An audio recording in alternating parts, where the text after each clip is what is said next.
Today we're starting Chapter 3, which is motion in two directions. So we measure a lot of quantities in science class, and some things that we measure like length and area, volume, mass, density, time, all these things, these are things that just have magnitude. So the word magnitude really means in layman's terms like how much. Now the way I think about magnitude is just a number in a unit. It's just how much I have. So the example there is 20 meters. Now a scalar quantity, this is something that just has magnitude only. So it's just going to have a number and unit. And examples of scalar quantities in physics are distance, speed, mass, temperature, time, things like this. And remember, in physics, every time we learn about something, it's going to be either scalar or vector. So that's important. So some of the examples here of scalar, 20 meters, 45 kilograms, 20 meters per second, 50 newtons, 5 meters per second squared. Now, a vector quantity is different. A vector quantity has both magnitude and direction. So it's going to be a number, it's going to be a unit, and then it's going to be a direction. Now, a direction doesn't necessarily have to be up, down, left, right, east, north, south, east, west. Sometimes directions, again, can just be a frame of reference. So vector quantities have both magnitude and direction. Examples, displacement, velocity, acceleration, force. Now remember from before, negative's not a direction. Now when we add things algebraically, we get a sum. When I add things that have direction vectorially, I don't have something called a sum, I have something called a resultant. Ms. Muncy, please contact the community school office. So let me show you what I mean. If I have here and I say 2 plus 3, algebraically that's 5. But now if I have 2 like this and then I have 3 like this, when I add them together it's not going to be 5 because now I have to take their directions into consideration. Okay? So when I add things algebraically, it's called the sum. When I add vectors vectorially, it's called a resultant. So that's the difference, algebraic, vectorially. So the resultant is a single vector that has the same effect as 2 or more concurrent vectors. Now the word concurrent means 2 vectors acting on the same point at the same time. So to find the resultant of 2 vectors, we can do it graphically, or we can also do it algebraically. So today we're going to first talk about just even what a vector looks like. When I have a vector, I represent it by an arrow. So it's important to understand the parts of an arrow. This part is called the head, and this part is called the tail. And there's one rule for adding vectors. Vectors are added head to tail. So there's our one rule. So what you do is you draw one vector to scale. This is to do it graphically. You put the tail of the second vector on the head of the other.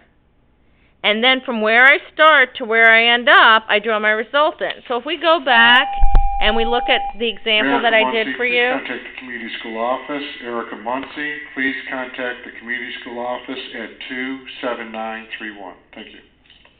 So now, here's my 2. From the head of this one, I put the tail of the other, 3. And then from where I start to where I end up, I have my resultant. And we'll go over that when we start going over the homework. Now, a lot of times we might end up getting triangles. So we want to make sure we know some basic math. That's a prerequisite for this class to help us when we're doing vectors. So first of all, when we have a right triangle means there's a 90-degree angle in it. And normally in math class, you use uppercase letters to represent the angles, and you use lowercase letters to represent the sides. So this is, again, this is side C, and this is side B, and this is side A. We also use the variable theta to represent an unknown angle. Now, one thing that we have to remember is that all triangles have 180 degrees, and that's going to help us when we're figuring stuff out.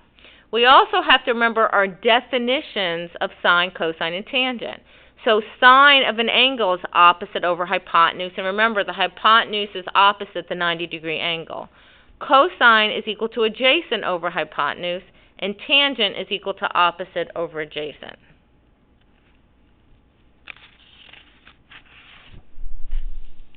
we also need to know the Pythagorean theorem. So the Pythagorean theorem is for right triangles only. You cannot use the Pythagorean theorem for obtuse or acute triangles. So the Pythagorean theorem is c squared is equal to a squared plus b squared. So now here's an example. It says the engine of an airplane pulls it northward at a distance of 600 meters, while at the same time the wind pushes the airplane 200 meters east. Find the resultant magnitude and direction. So if I was going to draw a picture of this, if I did it to scale, I would take a ruler and I want to have it represent something. So the airplane's going 600 meters north. So again, I'm going to use my metric, and I'll just do it in centimeters.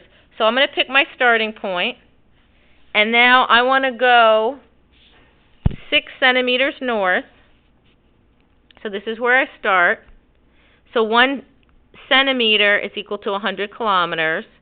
So this is 600 north. And then it says that the wind is pushing it 200 east. So from the head of this vector, I'm going to do the tail of the other, and I'm using my scale. And I'm going to go like this, and I did 2 centimeters. Then, to find my resultant, from where I start to where I end up, now these are head to tail. The resultant is not head to tail. So the resultant, the tail is always where you start, and the head is always going to be where you end up. So this is my resultant, and this is a right triangle. Now I can measure this to scale and say, okay, this looks like about 6.6 centimeters, so that would be like 660.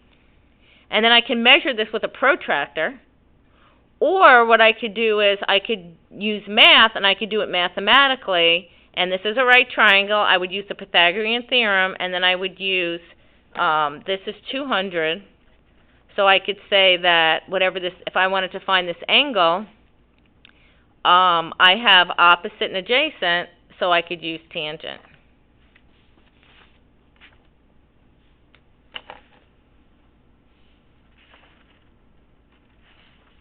Now the next thing we're going to do is vector resolution. So now I can have a vector like this, and instead of adding 2 vectors head to tail, I can just divide them into components. So if I have a vector like this, which is like the resultant, now I'm going to say, well, what 2 vectors, and I can call this H for horizontal and this for vertical, what 2 vectors when added head to tail are equivalent to this? So those 2 are equal to this. So these are called the components of the vector. Well, if I know what this vector is, and I know this angle, I can use this one. This one is adjacent to the given angle, so this one would be cosine. This one is opposite, so it would be sine. So again, here's the picture. Here's my vector, and I can find the horizontal and vertical components.